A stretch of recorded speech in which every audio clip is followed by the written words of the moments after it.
The stuffing is my favorite part of Thanksgiving dinner, but it always seems to be the first thing to disappear. So we're gonna make a great big batch and I'm gonna show you how.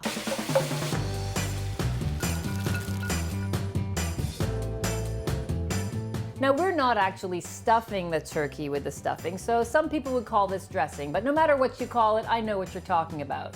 We're gonna start by turning on this pan to get it preheated, just about medium-high heat.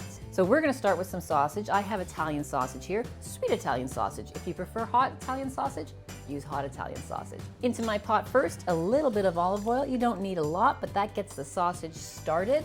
So now we took the sausage out of the casing and just put it into its crumbled form. So as it cooks in the pan, we're just gonna break it up with a wooden spoon.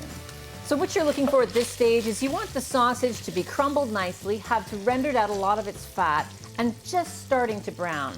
Then we're gonna go ahead and add our vegetables, which are onion and celery, and a little bit of garlic as well. And we're gonna let this cook gently together for just about 10 minutes, just to soften the vegetables ever so slightly.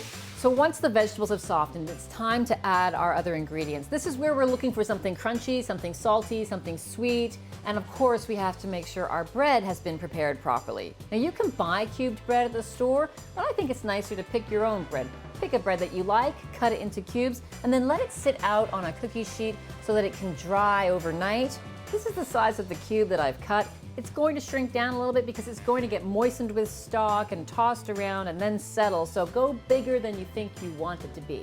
Okay, so our vegetables have softened. Let's go ahead and add our ingredients. First thing, I'm gonna add a little sage. That's your traditional flavor of stuffing. I'm also gonna add lots of parsley chopped up here and stir that in. Pecans chopped in here.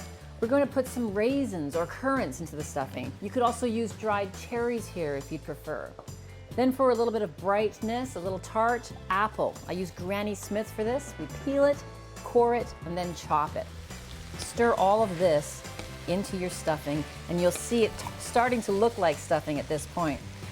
Now comes the trickiest part with stuffing, and that is incorporating the bread and moistening it with stock just enough so that everything is moistened, but not so moist that it's gonna be soggy. Here's how we do it. I'm gonna turn the heat off, and we're gonna slowly incorporate our bread cubes.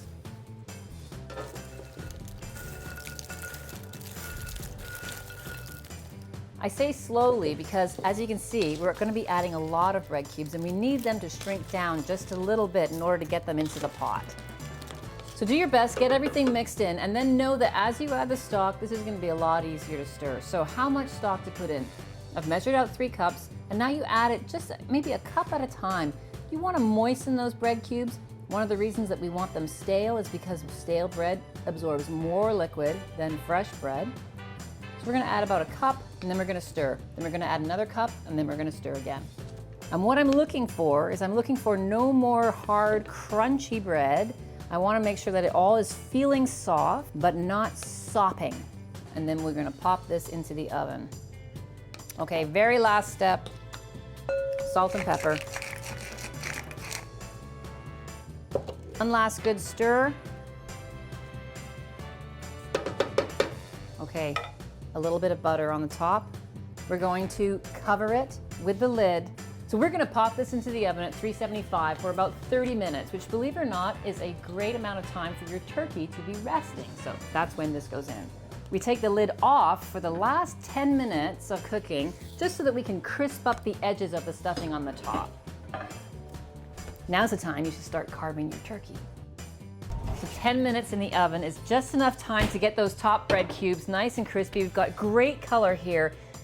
Smells fantastic. Take the turkey to the table, transfer this to a serving vessel, and you're ready to go. Happy Thanksgiving. Thanks for watching. If you'd like to see more of the basics, click over here. If you'd like to learn about the French oven I use, click over here. And if you have any comments, questions, or suggestions for more basics, put them in the comments section below.